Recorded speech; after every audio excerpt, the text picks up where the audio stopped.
Hello and welcome to this week's Digi-Tools in Accrual World episode. This episode has been made possible with Content Snare, who, if you haven't already come across them, they are very good for collaboration with your clients. In particular, ahead of MTD, a great way of getting all of the kind of documents and materials in to then go back and forth with your smaller clients and also make sure it's stored in the right sort of place and actions and tasks and so on. I am joining you from, would we say the other side of the world, John? Is it quite the other side? On the other The side other of the side of the pond. pond, Yeah. right? Yeah, okay. I'm the other side of the pond today. I'm in Texas. Yeehaw. And yeehaw, yeah. And usually you're here, aren't you, John? You come over to the States quite a lot. I do come over quite a lot. Yeah, I will be there in a few weeks, actually. Yeah, I'm there at the end of November and early December. Yeah. And it would be remiss of me not to talk about your announcement, your pivot, your change, your personal pivot, well, much like my personal pivot for my reason to be in Texas, but your pivot to HLB and exciting news, isn't it? Yeah, it is. It's very exciting. Yes. Challenging, I think, is also the other word that probably springs to mind as I start to lead the global strategy for the network on the technology aspect. And obviously, that's a whole myriad of exciting things, and AI will inevitably be part of the conversations almost daily, I suspect.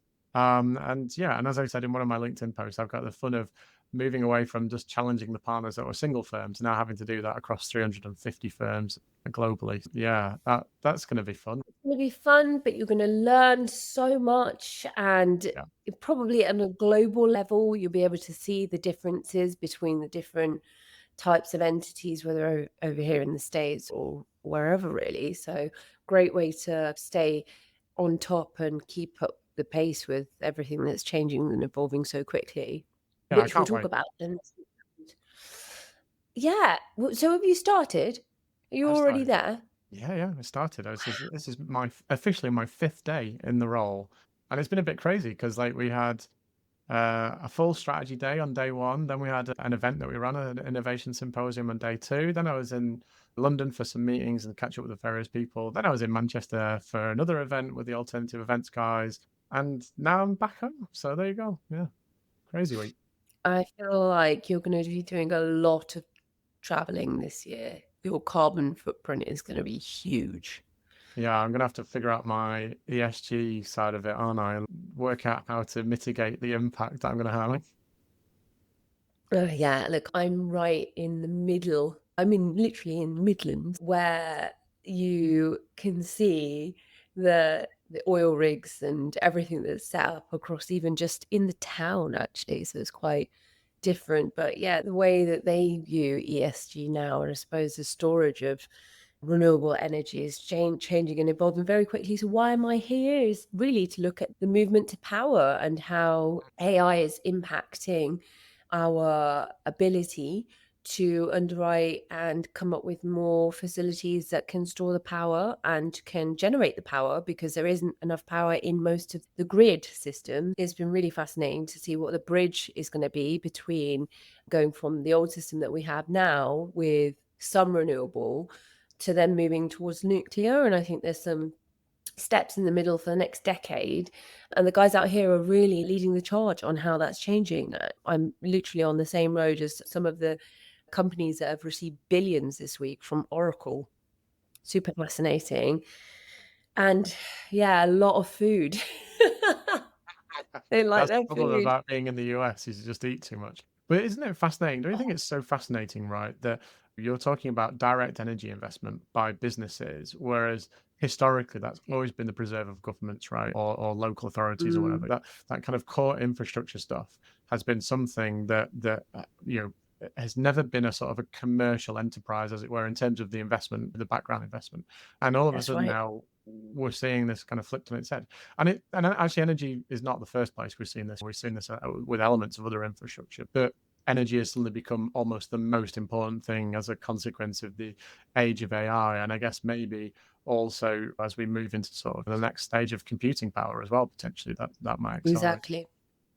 Exactly. Without energy, without power, we don't have AI. So it is a linchpin. It is also the barrier because, as you said, now we're seeing a movement where there's much more investment going in from these sort of bigger companies, these hyperscalers that are like the Googles, the Metas, the Oracles of the world, that are creating what are called behind the meter systems. So that's beyond what is the national grid system.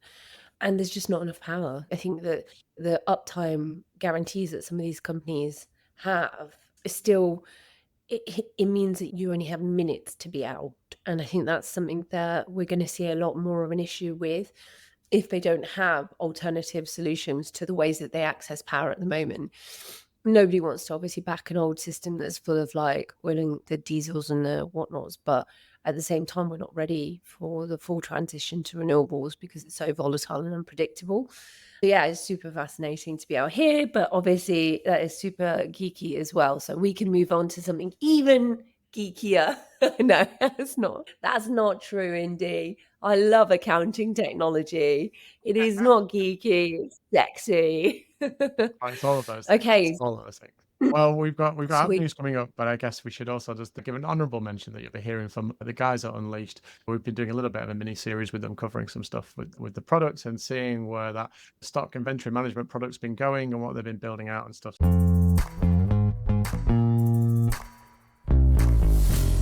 We are back with the Product Director of the Small Business Unit, Ben Carter of Access, and we are talking a bit about the new Evo system. We've talked about it on the pod before, but I want to know from you, Ben, what the Evo system or Evo Wrapper or Evo AI, or whatever you refer to it as, is. What does it do? Thanks, Ryan. Hello, everybody. So really, Evo is the way that we're bringing together all these Access products, right? So think about it. Access, large company. Some of your listeners would have heard of them, maybe not, but there's probably systems they use now that have been acquired by Access, traditionally have worked independently. Evo is the way of bringing them all together. They're going to start looking the same. So there's going to be an Evo design system. There's an Evo data system. So the data and the integrations are all working together. And then, of course, it wouldn't be a future-facing proposition, Ryan, without AI, right? There's also an AI element there. And we've actually embedded Copilot, Microsoft's Copilot, into those products. So it can actually interact with those products. You can do prompts through Copilot that then interact with all of those products that are in your Evo setup. So I guess, is it, to start with, a single interface in which you can access those products through? Does it work that way? So think of it as a wrap, if you like, that goes around those products. So we're still, if you're an Unleashed customer out there, it's still going to be Unleashed.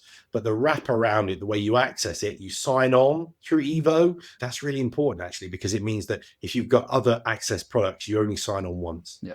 So you sign on through Evo and then you're in. The way that Copilot and data would work across those other products. Okay, brilliant. So user access management, to some extent, you can kind of manage through that. Yeah. And then you're looking at kind of an analytics to some extent, or at least how you suck out that information. So explain to me what the AI is doing. Is it just like and I say just like but is it an LLM where you're interrogating?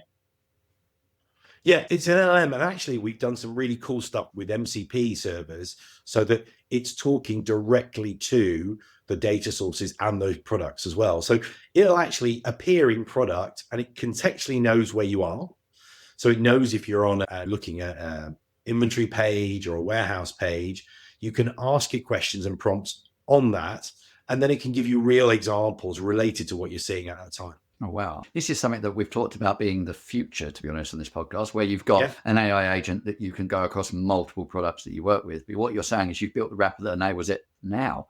So you've brought the future forward, Ben, be proud. But we're trying, right? We're trying. But the thing that I guess enables this is the fact that all these individual products, best of breed in many ways, have been brought into the Access group, which means that you can control the data, enable the security around that data, and house the AI within that. So it's not leaking things externally.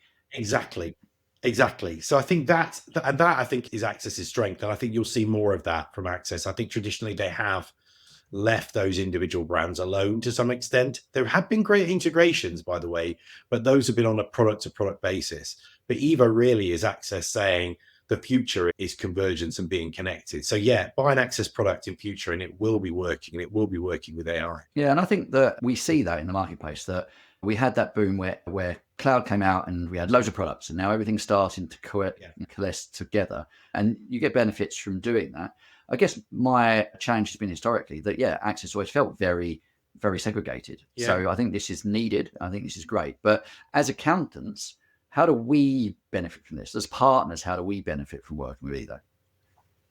So I think Evo in this example, not only do you only essentially have to learn how to use one interface, right? So I think you're not crossing multiple systems. But if we just take the AI, for example, you don't have to be an inventory expert, right? You don't have to be an expert on all these systems. If we move to a more of a language model of operation where we're interrogating systems through a prompt, that's far easier than having to know these systems and ask all the right questions. One of the best things we have about our prompts is we give you example prompts to use. These are things you could ask. And I think that's the most progress I personally have with AI, is asking AI how best to use it. And that's something we see more and more. So you'll get, as an accountant, all the right kind of prompts, advice on what questions to ask to improve your interactions with the products. Yeah, I've had it many times before where I've had a client and they go, we believe our stock is this. And I'm like, the finance system isn't really telling me that. It's telling me something completely different. And I just want to go in and find that out. But I'd say, take Unleash as an example. I might want to go in the system and then I have no idea where to go in this. I've never used it. Like say I go in, I'm like, I don't know where to click to find it. So I don't want to have to do that back and forth with the client. What you're saying is I don't need to. I can just go to Evo and just ask that question. Yeah, exactly. If I may, Ryan, just to plug, I think there's maybe some webinars and stuff. This is exactly the kind of stuff we'd cover in those webinars, how you don't need to be an expert on those systems to get value out of them. So I think as part of Evo, the new enhanced designs, the way we use AI would make it much easier for you to access the information you want without having to go in deep. Now, should you want to, obviously, we've got some amazing analytical modules in there. They've been brilliant. But I think for your people that are listening to the podcast, they can get what they want a lot quicker without having to become that expert that they probably thought they needed to be. Yeah. And as we have AI that's challenging us from a compliance perspective, is basically saying we could automate some of what you do. And there's some fear in the accounting industry. How are we going to adapt to that? We need to provide or enhance our services. And that moves us more to advisory. And for advisory, we need to be able to get the information to provide that advice. So essentially, the tool you're building kind of superpowers our advisory aspect, right? It's giving us the data, but in an easy way. Yeah, I think still we need people to interpret that data and use their skills and experience. But how you prep, we hear all the time about how our partner customers are prepping for meetings, for example, and getting the information, running some prompts before that session, looking at the data. And then they have an agenda with their clients to say, actually, you're not doing this, you're not providing that. But what we ultimately find is that by using Unleashed and those prompts, they're so much easier to deal with. It's so much easier to work and have a better relationship with your client at the end of the day. Yeah. And I guess you don't have to be or have a digital team for this, right? You can just be an accountant that has a focus on some clients that use inventory. And it makes sense to then partner because you get access to this system and get access to the information. I guess the breadth of your partner network shouldn't then just be the digitally focused accountants. It should be anyone that's got clients that use this technology. Exactly. And also, as we've said in intros in the past, we're a small business. So we appreciate that a lot of the customers of these products aren't necessarily digital native. And so the accountants they deal with might not necessarily be digital native too. We completely understand that. So we are very much at the entry level side of things of Access. We're the small business division. And creating better, more efficient, simpler ways to interact with our products is very important to us. No, it makes complete sense. But you referenced earlier webinars. So say that we've got an accountant that's listening and they're like, I'd really like to understand actually how does this work tangibly? Because we hear a lot about the AI side. We hear a lot about people saying a lot of speculative things that are sometimes not believable. If they actually want to see it work or talk to you about how it works, how do they find out more? So I believe, as I check my notepad, there is a really awesome webinar on the 17th at 9 p.m. And it's specifically for the partner community. So it's aimed at exactly as you said, Ryan, giving them the confidence to know how they can help their clients with Access products, specifically the small business ones, run by product people, doing demos exactly to your point, just literally showing people what we can do. And that's, as I say, 17th November, 9 p.m. I know it's late, it will be taped and will be available. And I'm sure the links will be in in whatever comments or something we put out with this. They will. They'll definitely be in the show notes. So please do make sure you subscribe. And I really hope, Ben, that you put an LLM through it so that it summarizes everything you talk about as well for anyone that's hit that they'll register and therefore get the recording. We absolutely do. You can absolutely, we can let you have the transcripts in so you can get the summarized, much better version of us talking to you. Thanks so much for coming on, Ben. I'm sure we'll speak to you soon. This week in App News, I'm going to kick off because I feel like we've not given Sage enough love in general, but also they've done something different. Big move, I'd say. Sage 50 has finally gone cloud native. I don't think this is a half in, half out arrangement either. It's the real deal. So Sage 50 now runs as a true cloud app with secure remote access, automatic backups, and seamless collaboration baked into its cloud product. So for accountants, no more VPNs, no more who's got the live file chaos, and no late night calls because the client server's crashed. So everyone can now work on the same live data in real time. Here's the kicker.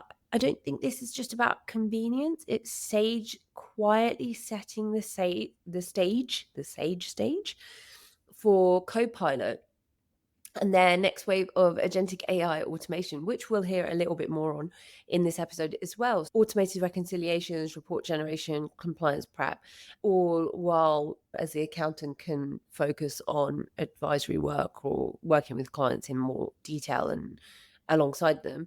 Sage's European VP, Neil Watkins, put it quite bluntly. He said that this is the start of leapfrogging into the AI era. They've stripped out the server headaches, kept the familiar feel to Sage 50, and laid down the rails for Copilot ecosystem to roll right in. Would we say that Sage just grew up? I'm not sure. I think this has been a long time coming. Still the same core engine under the hood, but now sitting in the fast lane of the AI-powered cloud economy. And also, I think, to a nod to the fact that they've been making some really interesting partnerships and setting up on a global scale with different partners that can feed into the data that they have. This headless API that I spoke about with Chris Downing just a couple of weeks ago on the digest. A really great move from them. And yeah, John, what do you think? How is it going to tie into their customer base? How well do you think it's going to set them up for the next agenda that Sage wants to work on? Fundamentally, right, Sage 50 is still probably one of the core products for Sage at an SME level. Very loyal customer base, somewhat intractable as well in terms of trying to convert to the Sage Business Cloud accounting product because of feature set differences and functionality differences. So if this is truly a full cloud version of Sage 50 rather than a hybrid cloud, which we really had for the last few years, then that is very exciting, as you say, from an AI point of view and the capability of that. I also would say that it's also an admission by Sage that fundamentally they couldn't do what they wanted to do with Sage Business Cloud accounting and scale it up into that other market. And so they've had to retain this. What that means in the long-term future, I don't know, because maybe you would just say, if you've got Sage 50 in the cloud, why do you need Sage Business Cloud accounting? Just strip that away and sell it at a different price point with some of the feature sets turned off. So yeah, Sage have got to do this, as any on-prem software provider is going to do. They've got to get their core products into the cloud and got to service their existing clients in that way. I don't think there's any news about the transition period for existing customers in terms of how that will change, because I guess most Sage 50 customers had moved to a SaaS payments methodology, paying monthly and things like that. But I guess they'll be expected to transition off the old product into the new one, assuming at some point. And I don't think there's any announcements around the detail of that. No, I've just double checked. No, there is not. Okay, cool. I've got something else from Sage as well. Other end of the spectrum, it has to be said, because this is looking about X3, which is their enterprise product that sits way above Intact. So this is like for your huge multinational organizations. But they've just launched the next generation of X3, and this is like their flagship kind of product, if you like. So it sits at the top end of the market. So I guess it's competing with the likes of SAP and NetSuite and others. And what they've basically done is they've added a whole bunch of functionality and really just streamlined the technology that sits behind X3, because it's been a cloud product for a long time, but they've taken it, I guess, from cloud V1 or V2 to the next generation, which we know that other people are doing as well. We've talked about Xero doing this in the past as well. But one of the big things that they're able to bolt onto this, of course, is add a whole bunch of extra things like the use of Sage AI and the Copilot functionality to add to the way that you can use agents to process transactions and to do various things. And of course, you've got that chat experience that sits directly in the product. And we're seeing more and more of this from the larger vendors for sure, in terms of these kind of core functionalities and bringing this to the fore to make it easier to interact with products. To be fair, there's not a huge amount of detail in the press release about additional functionality other than the AI stuff, and really whether they're bringing any new tools or new processes into the product. So this may be just an iterative thing just to add that AI layer, but so this is just the direction of travel for everyone, right? Shut the front door. Honestly, John, I think that this is exactly what I thought as well. Sage upping the game with their AI release for Sage Intact as well. And I think as it's going to, not to harp on about how great Sage are doing this week on releasing and moving towards AI, but it does show they've really put their colours on the mast this time, because they've made it clear that this is the direction of travel from something that I think 5 years back when we started the podcast, you gave a good grilling, I'd say, to Chris Downing in terms of whether there was true innovation that happened or not. And I'd say right now, Sage is showing they're really turning up to the market full force, this time with a finance intelligence agent. So it isn't like your standard Copilot that writes summaries. The finance intelligent agent acts like a real-time digital financial analyst. So pulling the data, running cross-system checks, delivering answers that would have otherwise taken teams hours to go through. It's a bit like an AI controller that never sleeps. So you can coordinate all across the reports, ledgers, dashboards to surface verified insights instantly. So Sage says this is part of a bigger network of agents: the close agent, the AP agent, the assurance agent, and time agent all work together to eliminate different types of like grunt work, continuous accounting, so that you can focus your time working better with the client. Things like 24/7 reconciliations, anomaly detections, error preventions, etc. It's super interesting to see how they're moving forward with this product, not just being generic tech, but instead being finance first.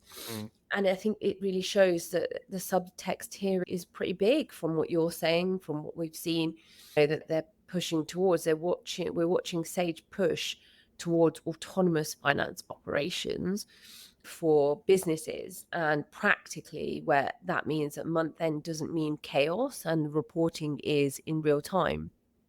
If it works as it's promised, it quite literally redefine the world of work for most businesses that have not got the resource or don't have the budget to recruit more resources to work in some of these areas. And that could, bravo, again, another great release by them, given that last year we saw them rolling back some of what they'd pushed out into the market. This year, I think we've seen them 10x what they're pushing into the market. Yeah, I agree. And this kind of idea of coordinated agents operating in a system, frankly, is not new. I saw some of this at a couple of conferences earlier in the year, which are more broad-based technology conferences. IBM and a few other platforms have been building these kind of, I don't know, what do you call them? Almost like collaboration coordination platforms, so that you can plug and plumb in various agents to have a controlling agent that sort of sits over the top of it. So you're absolutely right, indeed. This is going to be, I think, the future of where we go with this. And it's not surprising to see that Sage are pushing this into their larger products first, because I think there's probably a lot more impact to be had with larger organizations first rather than smaller ones, and also probably a more appetite to adopt some of these technologies a little bit more quickly. But I'm almost certain that we'll start to see more and more of this trickle down into the likes of Sage 50, Sage Business Cloud, etc., etc., and obviously into the broader sort of Sage suite of products, because they don't just have accounting stuff, they've got HR and payroll and all sorts of other things in there. And so this is like the frontier now, isn't it, for any tech system really, is to start to build out this kind of like agentic functionality that does particular tasks with some sort of coordination layer over the top for sort of verification and checking and stuff. And yeah, we'll see more and more of this, I'm sure. Yeah, they've changed the baseline, haven't they? Yeah, and Potentially.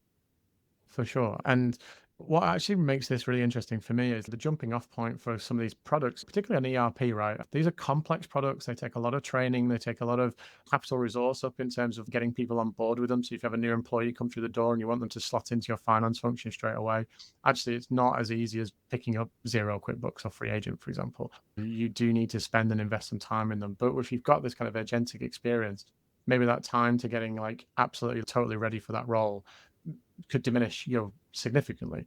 And that's a great opportunity for new businesses who, will still need some human capital to do certain types of work for a period of time. Moving on then to Intuit or to QuickBooks, there are some updates from them, and probably the really big one that they've got is this change from QuickBooks Online Accountant to the new, what they're branding up rather as the Intuit Accountant Suite. This is a fairly significant move, not just a rebrand and not just a sort of a toggle between sort of two products. There's a huge amount of things going on, and this has been designed really for accountants to help manage your clients and your client experience more effectively. So it isn't just like a kind of practice management by the back door, if you like, but this is more about adding functionality in a way that allows you to collate all of your data across the Intuit platform, because it's not just about QuickBooks anymore. They've obviously got a whole bunch of additional products because they've been on this acquisition spree over the last few years. And the big thing about IAS, as they're calling it, is that when you start to pull together all of your client data across multiple products, you can start to obviously consolidate that, and you can see a single view of what's going on. So if you've got a client that uses books but also uses MailChimp, for example, that becomes a single record and makes life a little bit easier to manage and to oversee. I guess not too dissimilar probably from how Xero did this with Xero HQ a while back, but they don't have that breadth of products, to be perfectly honest, to go across all of those things. There's a whole bunch of then additional dashboards that have been added to this in terms of being able to oversee and manage your client data, client information, and get a general view of what activity is happening.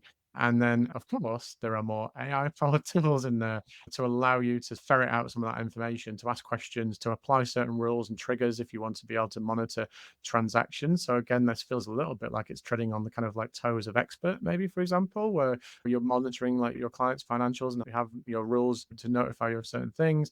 And then they are pivoting into practice management and more into kind of like some of that functionality. Now that's quite interesting, because obviously historically this was a product, the kind of QuickBooks or Intuit practice management solution was being powered by Pixie. There's no mention in here about how that works and what's going on here. So I wonder if this is something they're rebuilding from the ground up, because Pixie was sold to Access a while back as well. So there is a conflict, if you like, in terms of competing interests. But yeah, lots of stuff going on. And I think probably from what's been announced is there's a whole bunch of additional functionality being built into this product, and actually the transition from one to the other sounds like it's going to be reasonably complex. So I think anyone that uses QuickBooks and using the platform, they're going to have to take a little bit of time to plan this out effectively so that you get on top of all of the functionality and features, but also probably do some work around consolidating some of your data down as well and cleaning that up. Whoosh. That's very interesting.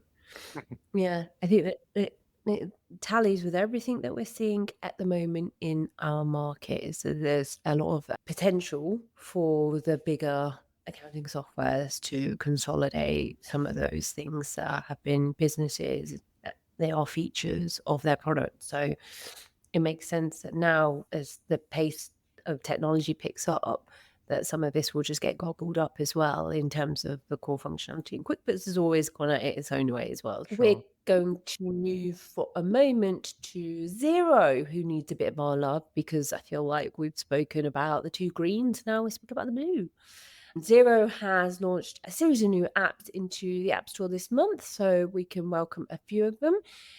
I'll pick on just a handful, the ones that are more relevant for perhaps the UK market. So Day 5, an approval workflow and expense management automation tool, starting at purchase order creation and expenses recognition and automatic journal posting.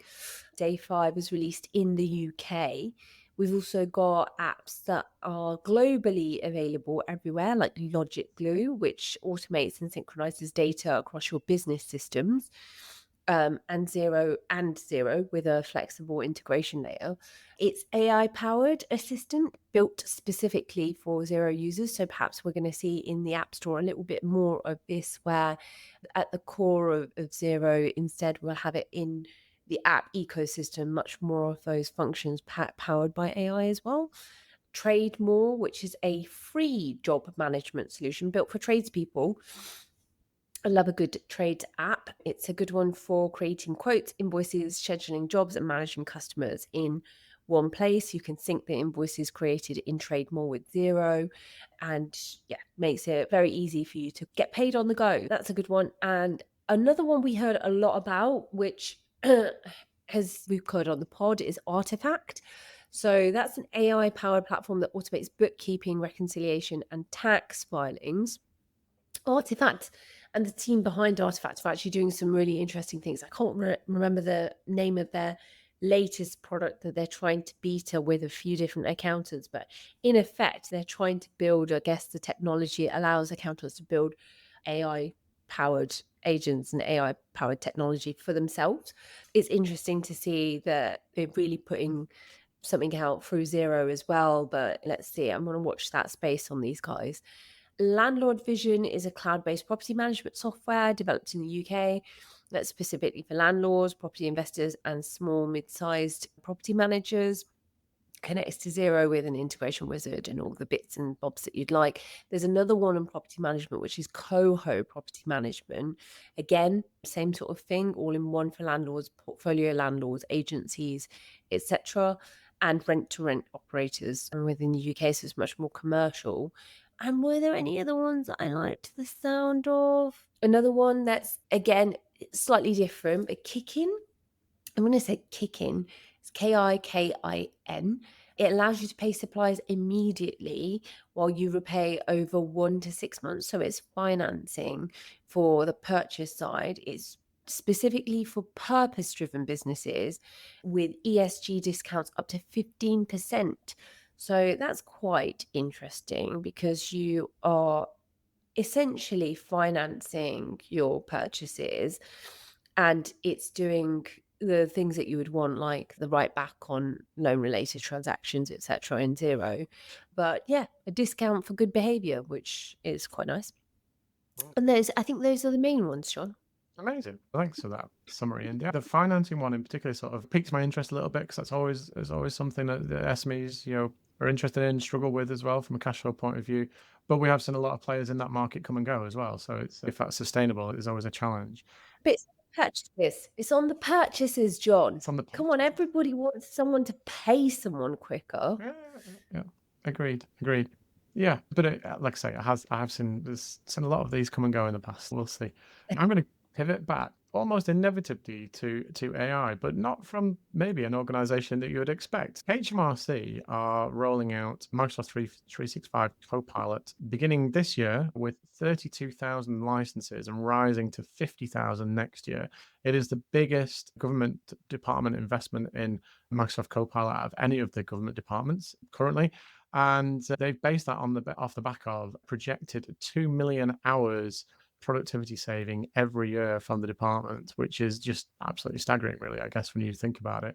So this isn't just the plain vanilla Microsoft Copilot that you'll see if you are a Microsoft user. This is the fully paid up license version, which then has full platform access to everything that sits in the Microsoft environment. So it doesn't just help you with a little bit in your emails and stuff. This sits in Teams, it sits in SharePoint, it sits in Word, Excel, PowerPoint, etc. And so, fascinating to see this. And the way that they're launching this pilot is that every member of staff has to do some 90-minute training, which covers some of the basic Copilot essentials.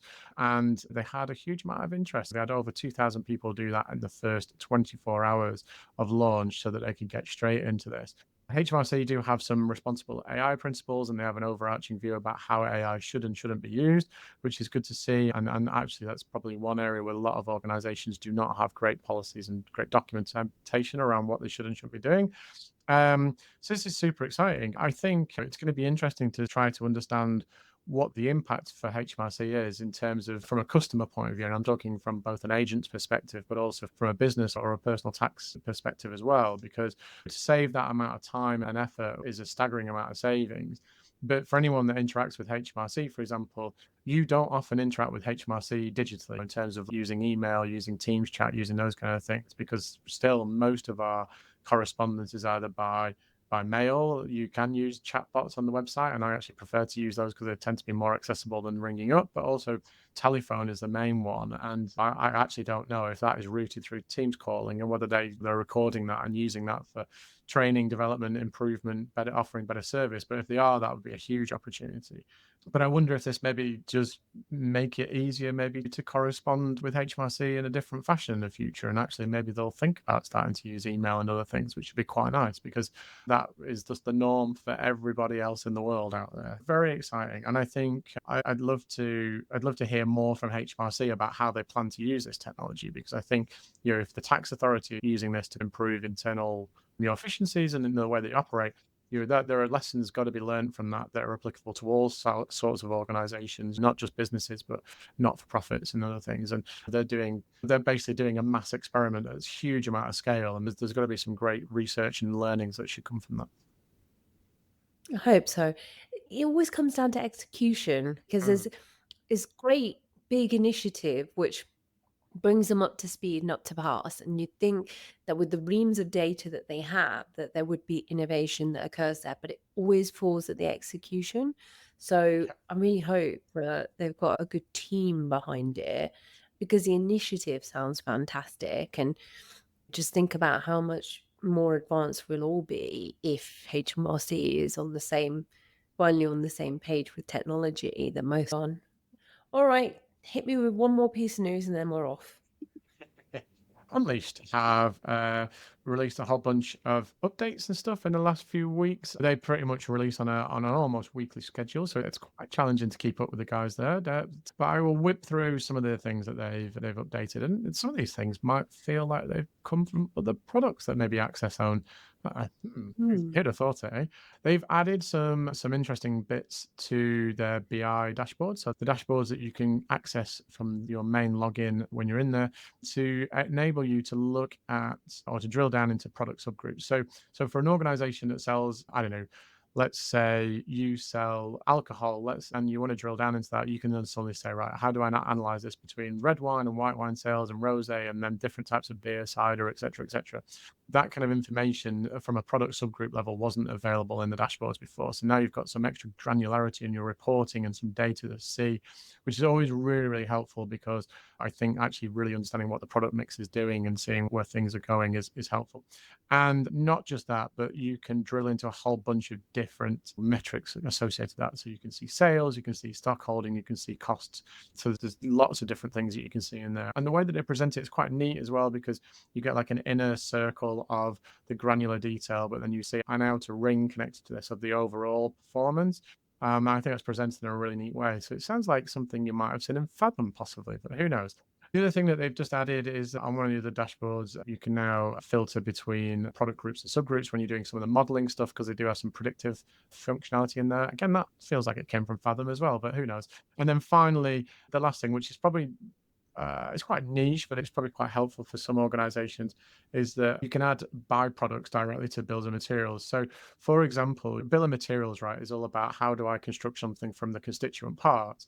But it may well be that when you construct something, you end up with a little bit of waste, or there's something else that comes off that. So again, a classic example, if you do beer brewing, right, as that, I know this is right up your street, Indy, but if you do beer brewing, one of the byproducts you get is the hops that have gone through the brewing process could be treated as waste, but actually they're also used in animal feed. And that's like a classic example of something where you've gone from constructing something. I know it's not really construction, but you've gone through a process of taking these elements of the core product, turned it into something else, and then you've got something else left over as well. And so being able to see that as a byproduct in your bill of materials and stuff means that all of a sudden you can keep track of that from a stock point of view. And that's really important for so many other things. It's not just about being able to potentially sell that byproduct, which you would do in the instance I talked about, but this might be really important from a waste management point of view as well. So if you've got byproducts that have to be disposed of in a particular way, you may have licensing restrictions or other things that mean that you've got to keep a track of, like, how much of this particular thing are we producing as a byproduct of manufacturing, and then how do we make sure that we dispose of that effectively and don't breach our license requirements, for example. So I think that's a really neat little tool to have added to the system. It sounds like a really good way of developing the product further, because that's insight into some of the sales and the breakdown, as you said. It's really helpful for even just, I think, as the world evolves, in order to become a really good advisor, you need to be able to reflect on the insights with your client at the same time. And I think this helps actually to be able to deliver that insight to yourself first as well. Alrighty then, thank you very much, John Toon. And a shame that we didn't have our third wheel, which we failed to mention any of his name actually, Ryan Piercy. It's a very shame that he's not on with us, but hey ho, we've managed to make it work as always. Absolutely. Oh, we'd almost forgotten about him, haven't we? It's a shame, really. Yeah, we really did. As I say, we got so excited about your news and my news, so we were just like, where's Ryan? Nobody knows. Also, a little bit here from Xledger, just a quick update, and was something that we've been recording with them as well, which I think, talking about Ryan did this recording as well, which is very exciting. So we are having our discussion with Xledger today, but we're doing something a little bit different because Xledger have invited one of their newest certified partners on, which is Jamie Allen from 4.0. You may have come across Jamie before because he's been on the show, but he is going to be talking about what it's like to be a partner. But my first question to you, Jamie, is why pick Xledger? Initially, we looked at Xledger as a defensive perspective. To be honest, I built the business on hospitality, and that disappeared through COVID. And that's quite close to the time that Xledger entered the UK market, or at least I became aware of them. And through that perspective of trying to work with other people and generate some different types of sales, because hospitality disappeared quite quickly during COVID, we started to build a relationship from there. And I was interested in the product and offering some wider services and products to our clients. So that's where it started. Obviously, through that, it's become more interesting through time, and it's currently our quickest growing area of the business, specifically working with Xledger, and our most mature partnership. We do work with other mid-market providers such as iPlicit and Sage Intacct, but it's fair to say it's our most mature partnership. Nice one. And I love having digital transformation specialists on, so I'm going to definitely pick your brains about that. But before I do that, what do you think is then a big benefit of businesses to go onto Xledger, right? Because every system works a little bit differently. So what do you think stands out for Xledger? Yeah, if you're talking about moving to the mid-market, which is probably what in the cloud space, mid-market providers have existed in desktop, I would say, going back, but there was a gap, I believe, between the SME products in Xero, QuickBooks, and being the main market leaders. There are others. And then the big gap to the NetSuites of these worlds, which became quite prevalent, I would say, up to 2020. And then from there, these new mid-market players came in that I mentioned before in the cloud space.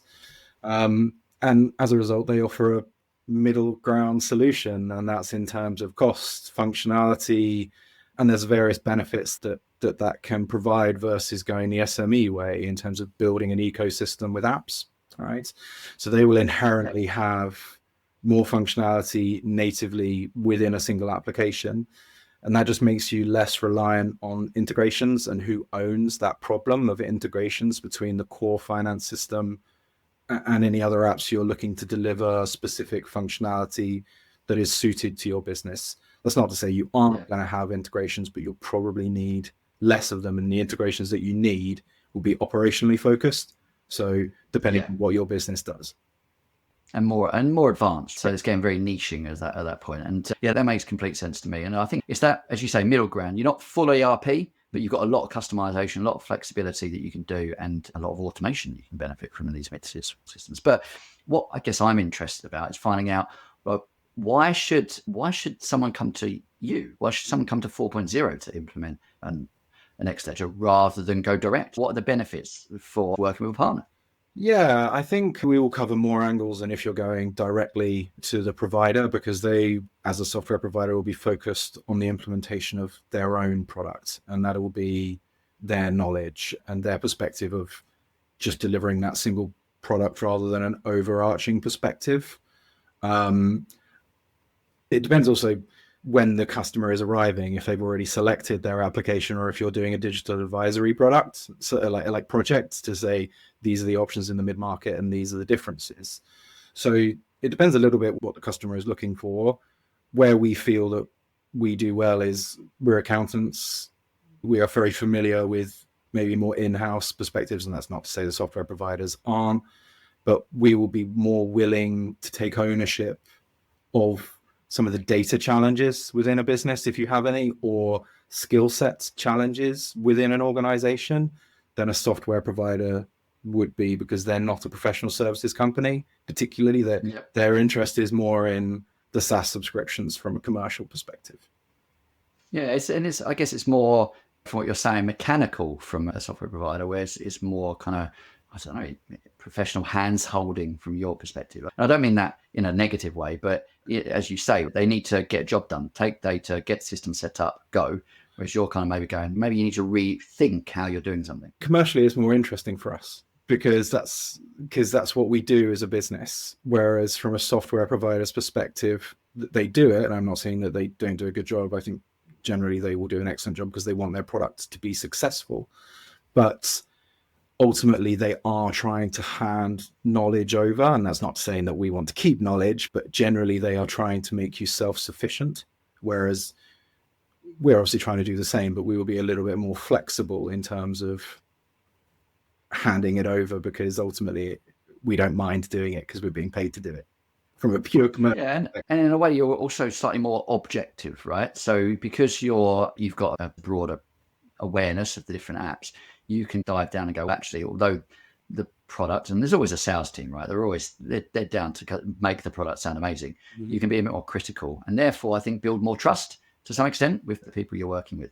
But you said about the advisory. So I assume you do it end to end. So identify what the solution is, implement the solution, train, and then support. Is that correct? Absolutely. And they are discrete services as well. So if you come and do a digital advisory product, you don't have to work with us for an implementation. Obviously, it's quite nice if you do. But yes, certainly through living with these applications day to day across a wide range of businesses, and having that ability to be objective. And we do maintain that perspective with all of our partners, that we are going to be objective in this. We're not looking to create favorites. We have more established partnerships with people, and we're very open with that. But yeah, we are trying to be honest in our feedback to deliver ultimately what our goal is, which is to deliver the best solution to the clients. Yeah, I guess that's another benefit beforehand. So the advisory implementation training could probably be more similar, but from a support perspective, you can then once again go broader. So not only can you support on the software, but the bit that I always feel gets forgotten is those integrations and some of the add-on reports, or even just the context of Jane in here is struggling with this. How can you help her? And it might be an accounting need, a training need on that aspect rather than a software need. So your skill set enables you to give a broader support. Is that correct? Absolutely. And typically that will be around the operations, because it's very rare that you will go into a business and the finance system will replace operational systems. Potentially in things like charities, it's more the case, because they don't, unless they have like restaurants and cafes within a charity and things like this. Most of the core functions that you would require in a charity would be able to be covered by the finance system. But if you're in something like retail or hospitality or construction, you're going to have, or anything that requires a CRM system, you're going to have other business systems that need integrations, and that's not going to be replaced by your finance system. So who owns that problem? Yes, that is certainly a problem we will look to add value by contributing to. And I assume as well as that, you're not only looking at snapshot now, you're going, where do you want to be? Like, what's the long-term plan? And you're considering, does the system deliver for that? Is that like reasonable? Yeah, obviously you have to get that information from the customer, and you're relying on what they tell you is the future goal and how much that marries with reality. But yes, most patterns will repeat themselves in terms of if someone grows by acquisition, they're probably going to do more acquisitions, or if they are just on a if they're in a restaurant and they add more sites, that's how they're going to grow on the basis they can get funding, and so on and so forth. Most patterns will repeat, and you'll get a steer from the business what their ambitions are in that regard, whether it is to get funding, just grow organically, or whatever it's going to be. And I think that makes sense then for partnering with like an Xledger, where they've got scalability. Like the business can essentially grow. It's to the point where they need something pretty bespoke entirely. They can go from reasonable size, maybe bottom end of medium, up to a pretty large company. Is that another reason you picked Xledger? No, some of this is also like you've got to find people that want to work with you. So it's not necessarily a completely one-way street. Like you've got to be interesting to the person that you're talking to in terms of what you can. It's a two-way partnership. That's the definition of a partnership. And that's ultimately also where you can struggle with some vendors, is their perspective of a partnership is you go and sell my products for them. And that doesn't, and I think that's certainly a perspective we have enjoyed with Xledger specifically, is they've understood the definition of a partnership. So yes, we wanted to service a wider range of customers. We wanted to take on more complex problems than potentially we were before. And ultimately, that's opened the doors to a lot of businesses that we can help. And that was the goal. The goal from our perspective was to grow. And this seems like a good way, and it has been borne out. That's true. Yeah, and as you say, that's Xledger's objective as well. And as you say, you grow in a partnership through great collaboration. I second it from all my experience with Xledger. It is all around collaboration and working together. So look, Jamie, that's all we've got time for in this chat. But thank you so much for coming on, talking through your experience with Xledger and also what you do as a digital transformation expert. Perfect. Thanks, Ryan. If you've got any feedback on this podcast that has passed, then let us know, reach out. You can reach us on all the socials, and just please enjoy yourself, stay happy, safe, and connected. Thank you.